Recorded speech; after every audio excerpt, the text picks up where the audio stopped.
স্যাঁতস্যাঁতে দুর্গন্ধযুক্ত ঘরে পচা চিনি আর শ্রমিকদের ঘামের সঙ্গে পা দিয়ে মেশানো হচ্ছে চিনি। শুনতে অবিশ্বাস্য হলেও এভাবেই আখের গুড় ও খেজুর গুড় তৈরি করছে এক শ্রেণীর অসাধু ব্যবসায়ী। চারপাশে মশা, মাছি, টিকটিকির বিচরণ, যেখানে মানুষ দাঁড়াতেও কষ্ট, সেখানে তৈরি হচ্ছে মানুষের খাবার। এ নিয়ে আরও বিস্তারিত দেখুন ডেস্ক রিপোর্টে।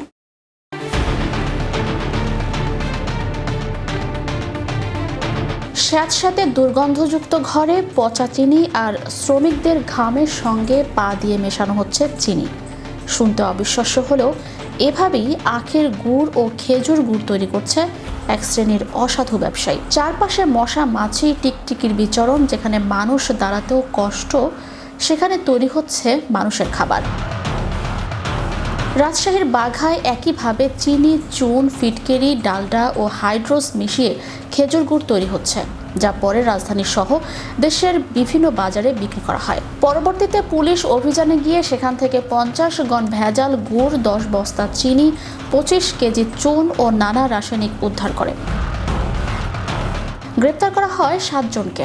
চুয়াডাঙ্গার জীবননগরেও একই চিত্র। খেজুর রসের সঙ্গে চিনি মিশিয়ে তৈরি হচ্ছে ভেজাল গুড়, যা সুস্বাদু খেজুর গুড় নামেই বিক্রি হচ্ছে। স্থানীয়রা বলছেন, একসময় এখানে গাছের রস থেকে তৈরি হতো খাঁটি গুড়। এখন অর্থলোভীদের কারণে সে ঐতিহ্য হারাচ্ছে। খাঁটি গুড় কিনতে হলে রং ও চকচকে ভাব দেখে নয়, ঘ্রাণ ও স্বাদ দেখে চিনুন। খাঁটি গুড় কখনো একেবারে সাদা বা চকচকে নয়, বরং একটু গাঢ় ও রুক্ষ দেখায়। অন্যথায় আমাদের পাতে গুড় নয়, ভেসে উঠবে বিষ। চিকিৎসকরা সতর্ক করে বলেন, এই গুড় খেলে পাকস্থলীতে আলসার, কিডনি জটিলতা, এমনকি লিভার ও ত্বকের ক্যান্সার পর্যন্ত হতে পারে। ঢাকা মেডিকেল কলেজের পুষ্টি বিশেষজ্ঞ ডাক্তার মাহবুব আরা বলেন, হাইড্রোজ ও ফিটকিরি দেহে প্রবেশ করলে রক্তের রাসায়নিক ভারসাম্য নষ্ট হয়। দীর্ঘদিন খেলে লিভার কাজ করা বন্ধ করে দেয়। এই গুড় আসলে বিষের সমান। প্রশাসনের পক্ষ থেকে একাধিকবার অভিযান চালিয়ে জরিমানা করা হলেও কারখানাগুলো বন্ধ হয় না। এক ভেজাল কারখানার শ্রমিক স্বীকার করে বলেন, আমরা জানি এই গুড় ক্ষতিকর, কিন্তু কাজ না করলে পেটে ভাত জুটবে না। আমরা নিজেরাই এই গুড় খাই না।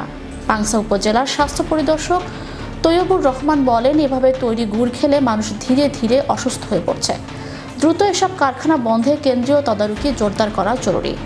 বাংলাদেশ নিরাপদ খাদ্য কর্তৃপক্ষের এক কর্মকর্তা বলেন, এখনও দেশের পর্যাপ্ত জনবল ও ল্যাবরেটরি না থাকায় এসব ভেজাল উৎপাদন ঠেকানো যাচ্ছে না। Channel Europe news desk.